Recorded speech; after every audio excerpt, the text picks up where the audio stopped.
Hello and good afternoon, everyone. Thank you for joining us. My name is Jessica Zavala, and it's my pleasure to welcome you on behalf of the Ohio Program for Campus Safety and Mental Health to today's webinar, What Campuses Need to Know, 988, 1 year after implementation. Before I introduce our presenters today, I do have a few brief announcements to share, and guess I'll just say, even if you joined us in April of last year, we are so happy to welcome you back again for the conversation now that 988 is actually live.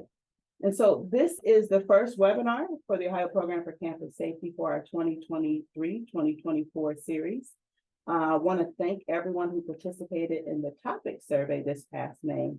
That has helped us to determine relevant topics for this year's series. So please stay tuned. Details for October's webinar will be forthcoming soon. Also, today's webinar format will be slightly different as we hope to foster a conversation with you all and our presenters. We have allotted time for questions and comments following the presentation. We also encourage you to post questions and comments in the Q&A and/or chat function throughout today's presentation, and hope that you will also engage in discussion. Finally, this webinar will be recorded and the video will be made available for viewing on our YouTube channel. And now to introduce our presenters, we welcome Doug Jackson, who is the 988 Administrator for the Ohio Department of Mental Health and Addiction Services.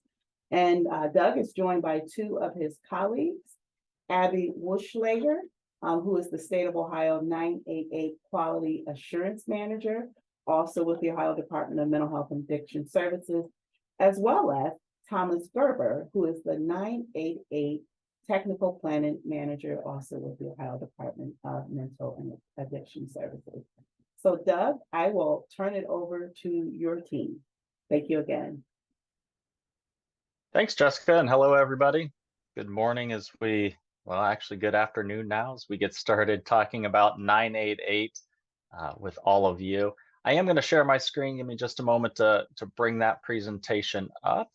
Abby and Tom will be coming back on video as we get to the Q&A portion of today's presentation.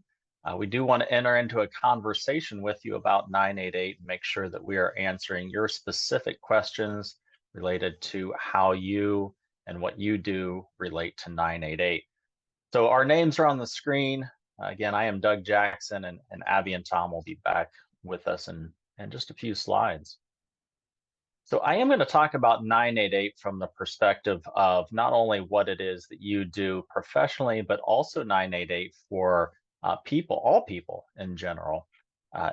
When we think about what 988 offers, it doesn't just offer a service to people who are diagnosed with a mental health condition. 988 is an available service to all people, just like 911 is an available service to all people. People don't plan having a heart attack. So 988 or 911 being available for physical health emergencies is something that you want to be aware of before that physical health emergency is in process.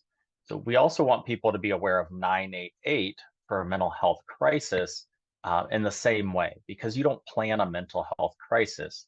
People have bad days, bad weeks, bad months, bad seasons, and they don't plan to have that bad day, week, month, or season. Sometimes life throws us that curveball, and it becomes a time in your life where you may need to talk to somebody. So when we look at mental health crisis and suicide risk factors, we look at things that are part of life. That might be a mental health illness or a mental illness that might be diagnosed, but it also might be something that causes depression, or that a person has considered suicide in the past and is considering it again. Could also be substance use problems or things like chronic pain, physical illness, declining function. We all live long enough, we might experience declining function, some earlier in life than others, some maybe later in life, or a disability, family problems. I can't see all the video tiles right now to know if I asked you to raise your hand, we might have 100% of our video tiles with a hand raised because of a family problem or a loss. Family history of suicide, isolation, another very common one that we've experienced over the past years, and then dementia and other forms of cognitive impairments. So when we look at these increased risk factors for mental health crisis, what we know is that mental health risk factors can be common to most any person. Again, don't just think about those who might have a mental health diagnosis, those that you might see and by their appearance, you might guess that they might have a mental health diagnosis. So you think of it as, well, 988 is for those people. 988 is for anyone who might experience any one of these risk factors and just needs somebody to speak to during that time of crisis. I may be telling you something that you're very familiar with, but I want to reiterate a few points about 988. Not only is it an easy to remember 3-digit number, it is free and confidential. Oftentimes we have the question, well, how much does it cost? Will I get a bill in the mail later? Will it be tacked on to my phone bill? It is a free and confidential number, the same as 911 is. It's available 24/7, the same as 911. So you see the comparisons that are there between 911 and 988, but we are going to spend some time today talking about the differences between 911 and 988. One of those differences is the other ways of contacting 988. So 988 is not only a call line that you can dial from any telephone, but it's also a text line. So by texting 988, you can then begin a text conversation with somebody that would respond the same way that they would respond to a telephone call, but instead it's through the ability to text and put that into a narrative and have a dialogue back and forth with somebody speaking through text, as well as chat. So chat is different than text. Chat is going to be done through a web-based platform at 988lifeline.org. But another function, another way of accessing 988 through chat that is very familiar to those who are using technology. 988 call, chat, and text takers oftentimes have this response from those who are utilizing 988. Thank you for answering, letting me get my feelings out. I just needed to be heard. That was an actual quote that we took from one of our people reaching out to 988, who was very happy that that service was available to them. About 80% of our calls, and this is not only true statistic in Ohio, but also nationwide, about 80% of 988 contacts are resolved fully just by the call taker providing a listening ear, listening to that person, providing some feedback to that person. After that 80%, you say, well, what happens to the other 20% of the calls? Well, there might be a referral that can be offered to the person for follow-up services. That takes care of many, many more of the calls. And then in the very few number of calls, it would be what we call an active rescue, where law enforcement, fire, or medical are dispatched to the scene. It's actually less than 2%. Right now, we're at about 1% of those calls requiring an active rescue. So first and foremost, the calls are handled on the phone. After that, a referral, and if needed, actual involvement at the time that person needs active rescue. So what is 988? Well, it provides access to a trained crisis call specialist, people answering the phone or chat or text. These people are trained to help with mental health crisis, thoughts of suicide, problems with substance use, or any other type of emotional distress. So we allow the person to define what that crisis is in their life. There is no specific definition of crisis because to each person, a crisis is what they define it to be. It means that they are experiencing something in their life that they don't know how to handle on their own, and they want to be able to talk about that. So people can also contact 988 if a loved one in their life needs some additional supports. So we answer the phone oftentimes for parents or other caregivers saying, hey, there's this person in my life. I don't know what they need. Can you help list by listening to me so that I can help that person in their life? I'm going to play a quick video. This is a video explaining what to expect if somebody was to call 988. Anyone can call 988. When they call, they will get the greeting, to pick up right off the bat. We want you to know that we're here to support you and we're here to help. You're not talking to an automated system. You're talking to someone that can actively be with you in that moment. You know, what in this moment do you need? Is it a friend to talk to? Is it just someone to sit with you in the chaos that's happening? Or is it, do you need services? Do you need a therapist? Do you need a psychiatrist? How can we get you those services right now? I'm a big advocate for doing breathing exercises over the phone so that someone hears me. They know that I'm with you, I'm gonna laugh with you, I'm gonna joke with you. By the end of the chat, I've gotten them to laugh. I've gotten them to be like, okay, I can figure out what to do from here. People that watch this should know that there is somewhere they can go. There are people they can reach out to whenever they need. It's safe.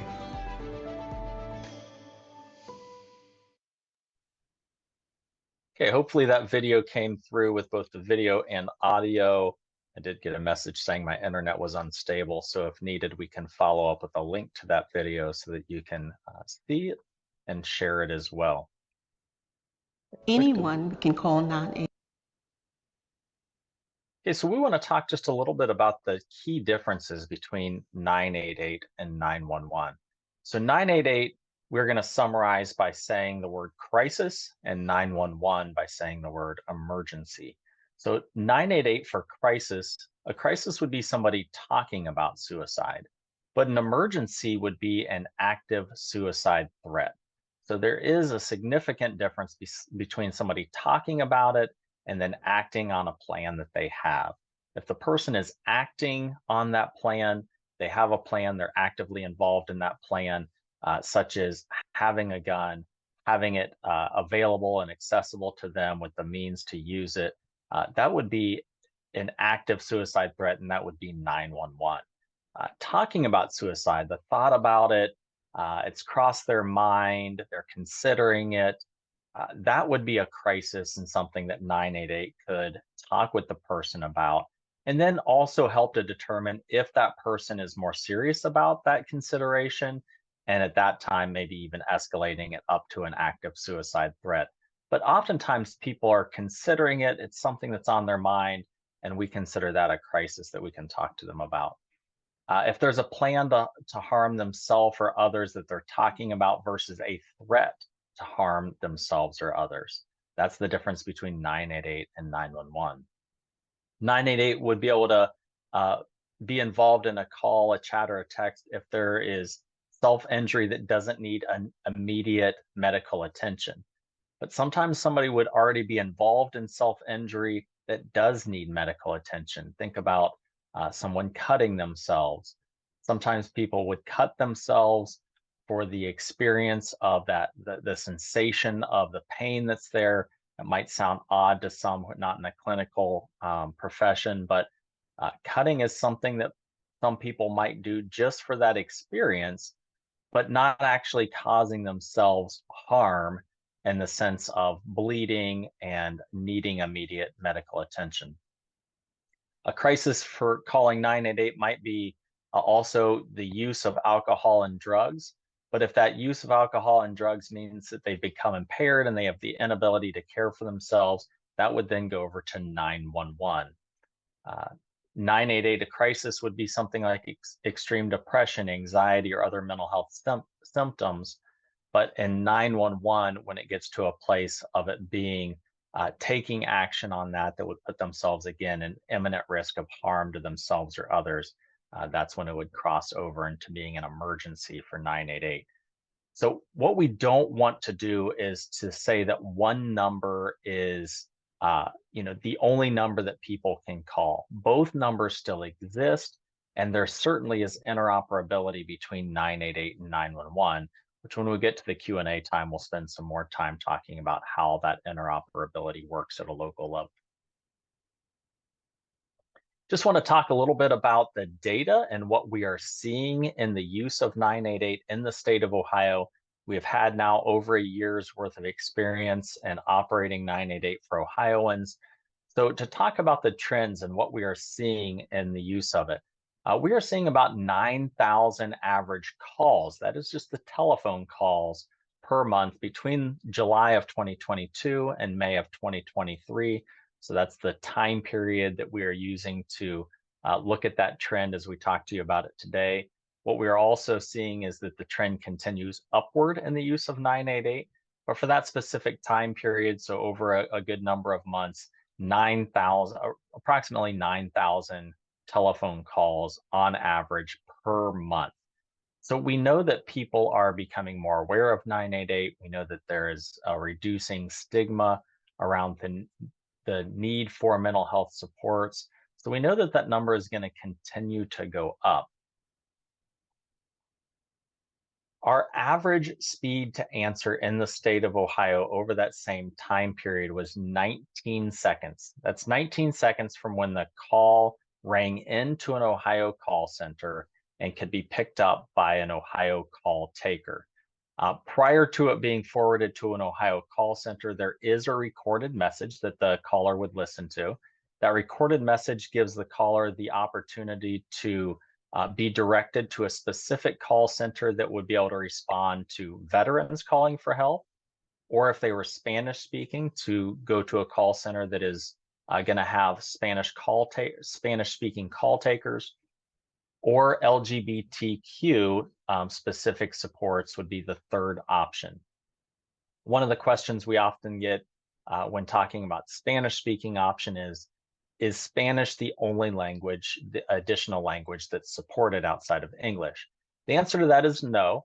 All call centers have the ability to involve language line supports, which would be a translator or interpreter in many, many other languages. But specifically for Spanish, we have call takers that don't need a translator, but can speak Spanish themselves. So option one is veteran, option two is Spanish speaking, and option three is LGBTQ plus supports. If none of those three options are selected, that call goes directly to an Ohio call center then, and our speed to answer on average is 19 seconds, which beats the national average. So this is the first place where I'll say that Ohio is doing very well in answering calls, chats, and texts in our state and answering it very quickly. Also, statistic on the screen, you'll see that 88% of Ohio calls were answered in state, but there is an asterisk that's there with some text underneath it, so I'll take some time to explain that. That means that 88% of all of the calls that rang into a call center were answered in Ohio instead of being rolled over out of state to a backup call center. The asterisk explaining that the difference between 88% and 100% is somewhat taken care of. 11% of those calls being discussed here were abandoned calls. That means that the call taker was on the phone when the call was routed to an Ohio call center. Once that call hit the Ohio call center to be picked up, the call taker abandoned the call, meaning they hung up. That accounts for 11% of the calls. We're working to reduce that by minimizing the speed to answer rate and by minimizing the amount of time that a call taker would be listening to that first message that I explained to you about pressing 1, 2, or 3. So there's a national effort to reduce that time spent on the call listening to those automated options that are available to them. The statistic I want to focus on here is that only 1% of our calls by Ohioans rolled over to a national call center. So when you look at that statistic, that means that when a call taker stayed, or when a caller stayed on the line, that call takers answered it. If they didn't hang up, we're accounting for 99% of calls being answered in the state of Ohio. Very high statistic. It means that we have developed our workforce capacity in Ohio that's answering 988 calls. Talk a little bit then about chat and text, because that's other data that we want to put on top of the calls. Chats, we had over 2,000 average per month in that same time frame, as well as texts, an additional 2,000 texts on top of that.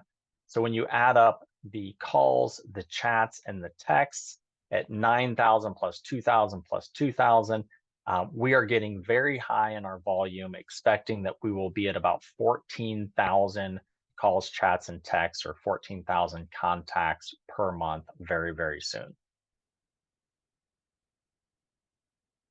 So how does that fit into crisis services in the state of Ohio?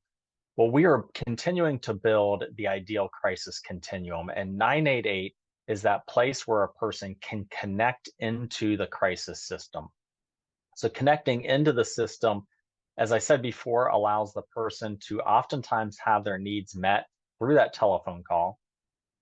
If more services are needed, we are building out and continue to build out what we call mobile crisis services, the ability for clinical professionals to respond in the field where the person is at. That is currently a service that is offered in many areas throughout Ohio, but not all areas throughout Ohio. Our goal is to provide that to every Ohioan, the availability of mobile crisis services. After mobile crisis services respond, they're with the person may still need additional supports. All their needs cannot be met where they're at. We want the availability of stabilization services to also be readily available to all Ohioans. It is a service currently available in many Ohio communities, but not all Ohio communities. Those stabilization services would be places like urgent care centers, where a person could voluntarily walk in and receive mental health services, or other observation centers where the person could be taken to be observed and receive supports in a stabilization center. And then in Ohio, we have added a fourth pillar to this crisis continuum, and that is called Thrive, the ability to receive supports after becoming stabilized, that are supports that will keep that person stabilized in their normal everyday to-day life. Those types of services are things like housing services and employment services, follow-up care as well. And that's what allows the person to continue to thrive in their normal day-to-day lives. So what is Ohio doing as we look forward on 988? One of our top priorities is making sure that people are aware about 988. Surveys that are done on a national level are showing that 988 awareness is still very, very low. I know that from having conversations with friends and family, that they still ask, what is it exactly that 988 is? What does it provide? So we know we have much work to do. This was intentional, that we did not start off last year on the day of launch making everyone aware about 988. We did that intentionally because we wanted to make sure that our system was working and that we had the capacity to meet the demand. So we believe that we've been able to demonstrate that, to prove that, and that we are prepared to continue to answer the increasing volume of calls, chats, and text as we look forward. So to that end, we want to make more people aware so that it is a resource that people can use if they need to. So our statewide marketing campaign is currently being developed. Being developed means that we are doing the research necessary with focus groups to represent all Ohioans, so that we understand how messaging can be tailored to individual audiences so that they are receptive to understanding what 988 is. We will be marketing across all of Ohio, so in all markets, every community across the state, and creating shareable 988 content. And that's where it's very important with you, today's audience, to share what our plans are. We're creating materials that will be available on our website that you could access and utilize those in making people that you work with, whether it's campuses or wherever you're providing your service, make them aware of 988. You could do so even by co-branding it. So let's say that working on a college campus, the college campus says we want to ensure that our students, our faculty, our staff are all aware of 988. The college could brand that material along with the Ohio Department of Mental Health and Addiction Services branding that would also be on there to really show the co-support of 988, to show that that college, that campus, believes that the resource is something important for those on campus to be aware of, whether that's in public places or in locker rooms or digitally shared through newsletters or email campaigns. We will have digital content that can be shared digitally as well as used for printing so that hard copies of things can be made available where you are at. To access what we currently have available, the limited amount of branding information that we have right now, there's a QR code on your screen. Again, we can share this out afterwards so that you could have access to this. There's currently the logo, which you'll see in two different areas on this screen, in the middle of the QR code as well as the bottom left. It is Ohio's 988 logo.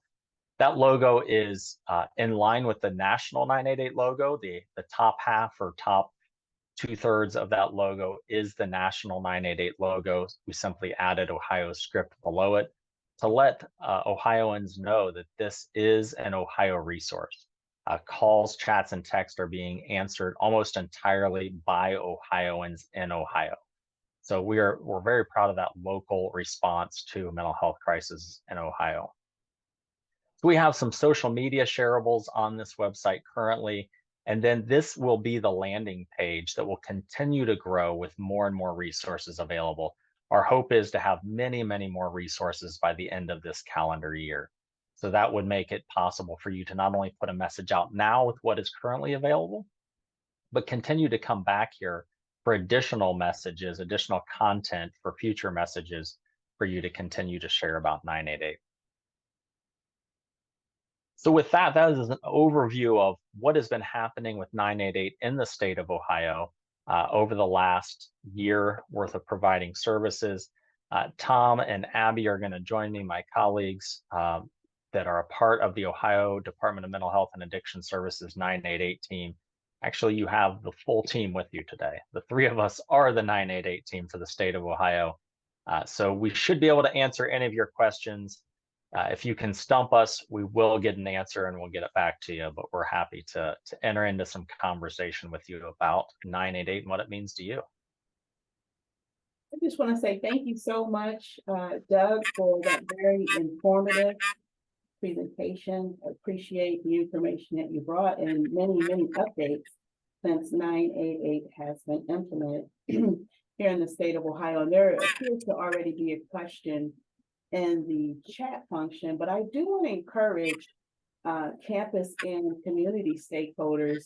If you have just joined us or you joined us late, we are excited to have Doug Jackson, along with his colleagues from the Ohio Department of Mental Health and Addiction Services, representing the 988 team there. And so we're going to move forward and into the Q&A portion of this talk.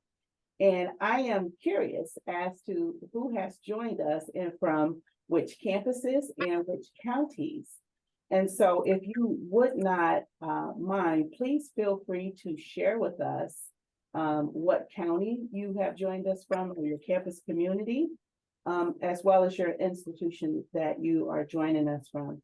And we do have some already prepared questions, but I also want to encourage you all to post your questions in the chat so that we can keep the conversation going as well. And so it appears, before I get into the other questions, that there was a question presented. If someone calls 988 when a person is in crisis and should have called 911, can 988 transfer that, or does the caller have to hang up and dial 911? And Tom, you provided a response. Do you mind kind of sharing with the audience what you replied? Sure, absolutely. Yeah, our 988 call takers are able to conduct a warm handoff to the local 911 provider. And a local or a warm handoff just means that they stay on the line until there is a 911 operator that's also on the line that joins, and then they transfer the call over. So there's no need to have to hang up and then dial 911. The only disadvantage to that is that if you need services to be sent out to your location immediately, you're going to have to provide your location, because your geolocation data does not go with a transfer. That only happens whenever a 911 call is originated with a 911 dial. And I think that actually goes to a question that's in the Q&A as well about how calls are directed to a call center.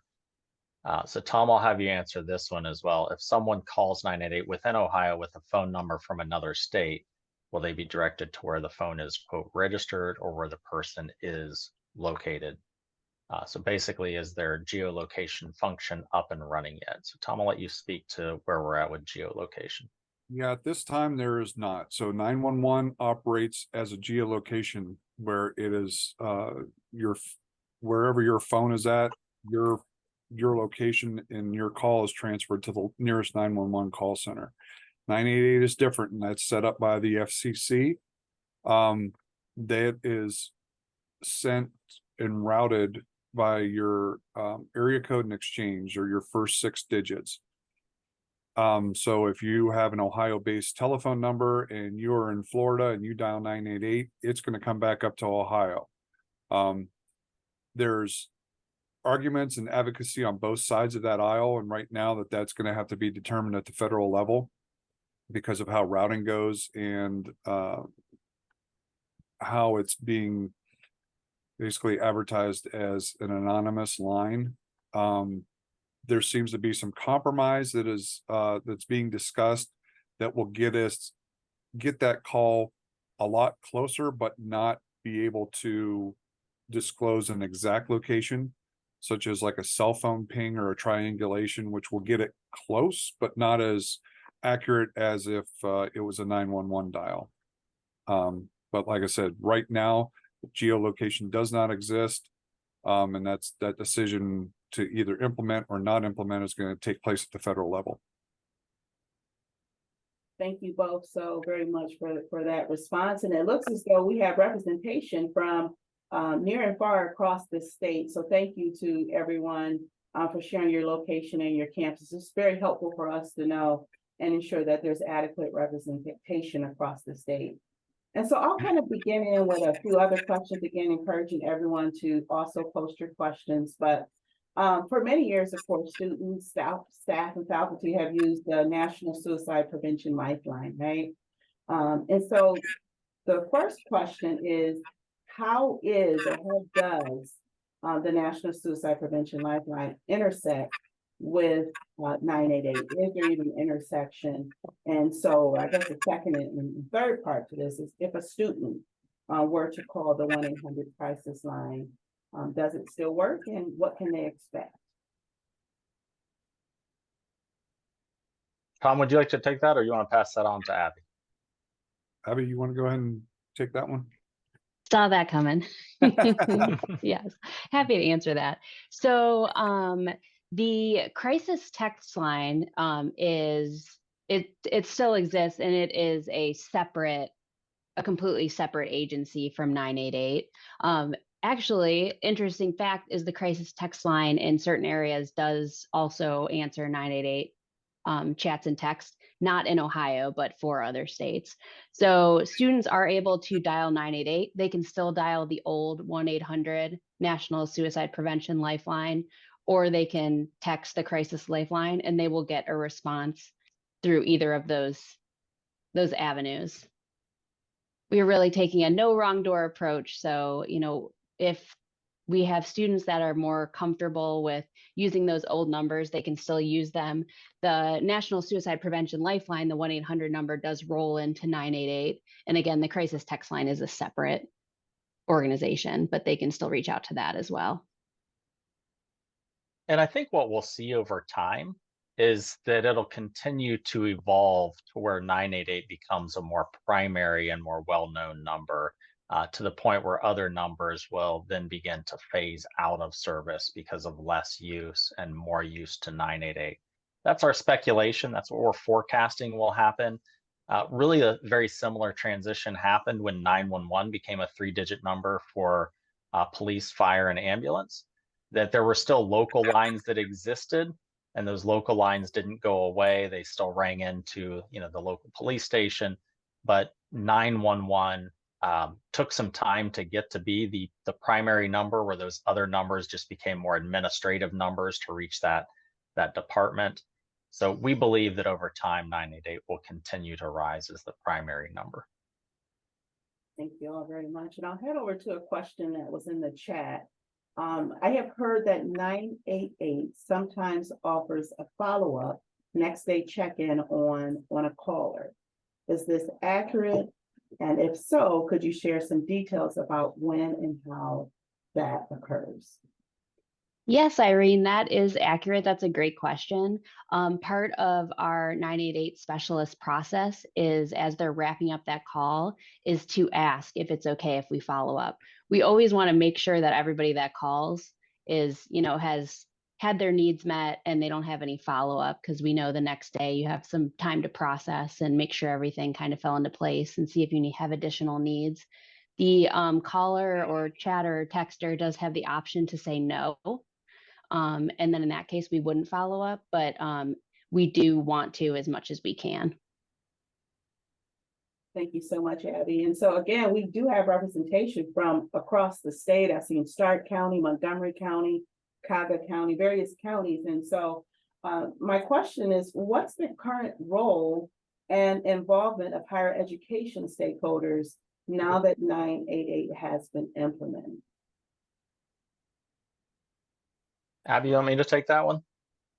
Do you want to talk about marketing, and then I can talk about it from a workforce development perspective? Sure. Yeah, we did share the marketing material, the QR code that's there, and we'll probably want to send that out afterwards as well as a follow-up resource. But really, I think the word awareness, sometimes we say marketing and it's like we're trying to grow it because of an increased need, or we want to increase the need of people in mental health crisis. Actually, we don't. We want to support people in mental health crisis and reduce the need for mental health crisis. But we expect that the number of calls that we receive, chats and texts, will continue to increase because of awareness. So awareness is the purpose of our campaign.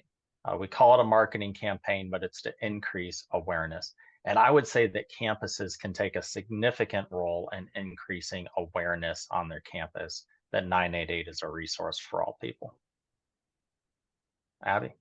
Yeah, and to add to that, the transition age youth or young adults, so that 16 to 24 population, that's a huge key stakeholder for us, is, making sure that they are aware that 988 exists. And so as we work on building out our awareness campaign, I'll change it to that, Doug, we'll be including them in our focus groups as well. And we are actually very focused on building out our workforce development across the state of Ohio, and our universities and colleges across the state play a huge role in that. We hosted a meeting, I want to say it was probably about 6 months ago, and we invited all of the colleges and universities that have social work programs, counseling programs, and other related fields to talk about how we can utilize interns at each of our call centers. And the call centers also participated in that call. And we've also encouraged call centers to utilize 988 funding to pay interns, so that when they're participating in answering the lines, they're getting paid for the work that they're doing. Because we know a lot of times, especially social workers and counselors, their internships are often unpaid. And then we also have a partnership. I see there's a ton of people from the Ohio State University on the call. We have a partnership with them, and they are responsible for developing a 988 training series that's available to not only all of our 988 call centers, but also to all of our non-988 warm lines and crisis lines that are across the state. And that series provides 4 live trainings every month, in addition to 80 asynchronous trainings that are available for people to take on an ongoing basis. Thank you so much, Abby. Just a quick follow-up to that training that you mentioned that's being offered at The Ohio State University. Is that available also for folks who are not taking calls, who are not volunteering, but just want to know more about 988 and to have additional information, or is it only for kind of those in Yeah, the trainings are free and anyone can take them. They are geared towards call specialists or chat and text people that are answering the calls. And the training series is really focused on, we have like how to do screenings, how to do assessments. There's trainings on documentation. There's a ton of trainings on special populations. So working with veterans, working with the LGBTQ plus community, working with youth, families. We have a whole training series on working with farmers, which is something that's unique in Ohio. So just different trainings that are focused on just working with the wide range of, different folks that we have in the state. Awesome. Thank you so much for that. We've And got so I'll three go that to are in the another Q&A as question. well. And that question is, how are individuals supported when there is a fear related to the presence of police? And how would you recommend communicating safety and calling 988 related to this dynamic? I really think that goes back to what Tom said about doing the warm handoffs. So as much as we can, when we take a phone call from somebody, like our first thing is really to talk to them about what's going on. If we can do a safety plan and find an alternative way to keep them safe without having to call police, that's always the thing we're going to do first. But at the end of the day, if our choice is calling police or keeping somebody alive, like we're going to have to involve the police if it gets to that point. But we really do want to talk the person through that process, do a warm transfer, keep them on the line while we're getting them connected to to emergency response, and really kind of talking to them about how much information we can share so that we can keep them as safe as possible. It's also important to note too, just to piggyback on that the majority of calls to 988 are able to be resolved by the 988 call taker. There's such a very, very small percentage of calls that we have to involve emergency services and first responders to respond to somebody to save their life. So that's a huge benefit to having 988 available to somebody that needs it. Our overreaching goals for 988 are to reduce police involvement if it's not necessary, to reduce people going to the emergency room if it's not necessary, and to reduce people going to jail if it's not necessary because of a mental health crisis. And so to both Tom and Abby's points, what we found is that the supports through 988 available on the phone by talking through the assessment of their safety and working on a safety plan for the future with the caller, it has been successful.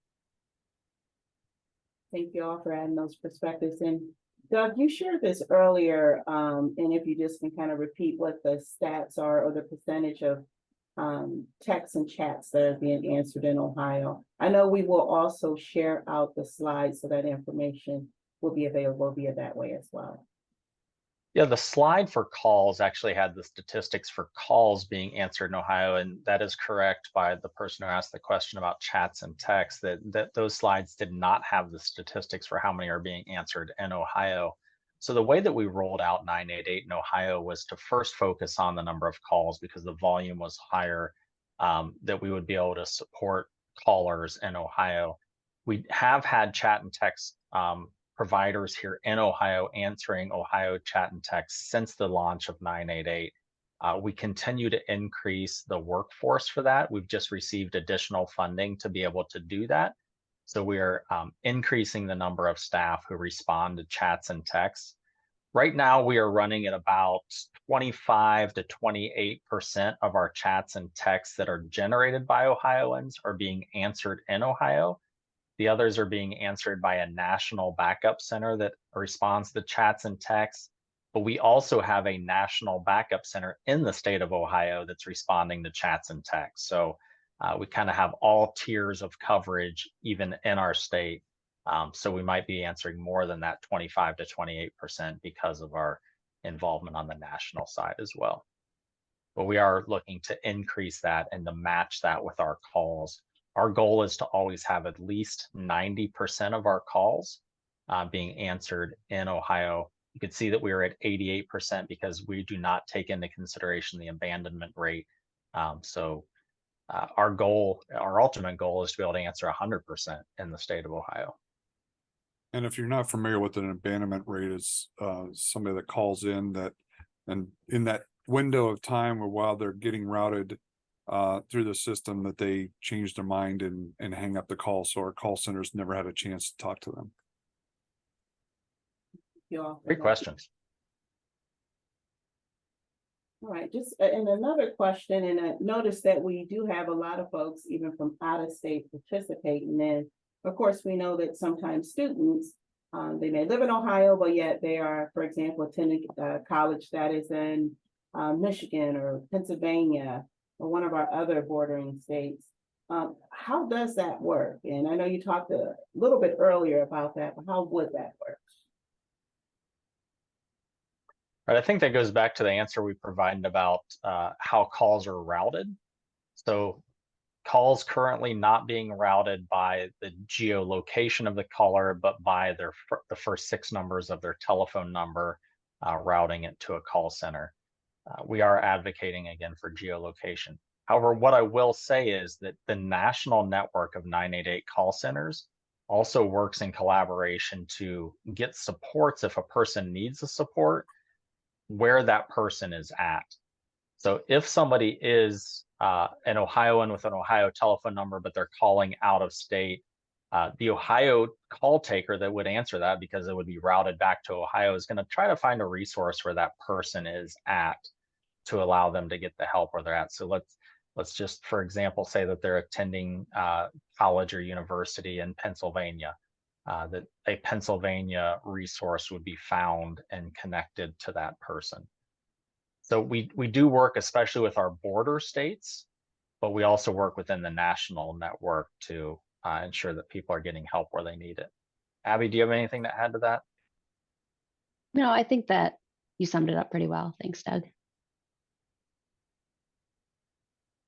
I'll move on to another question, and of course, this may vary depending on the campus, but some campuses actually still have those emergency blue light phones or boxes, right? Even though we know they're slowly going away on a variety of campuses. But if a student is experiencing a crisis and they just so happen to wander upon a blue box or this emergency call box, are they able to dial 988 from that number or 911? Tom, do you want to start with that one from the technical side? Yeah, no, those are specific call boxes for campus security. So I would highly dissuade anybody that would try to utilize one of these blue call boxes for anything other than an immediate emergency where they need immediate law enforcement help with a situation that they're going through. 988 is best reached through either the chat, text, or cell phone when you're in an area where you can talk about what you need to discuss. I would not imagine a parking lot would be one of those areas. I think it really goes back to 911 for emergencies.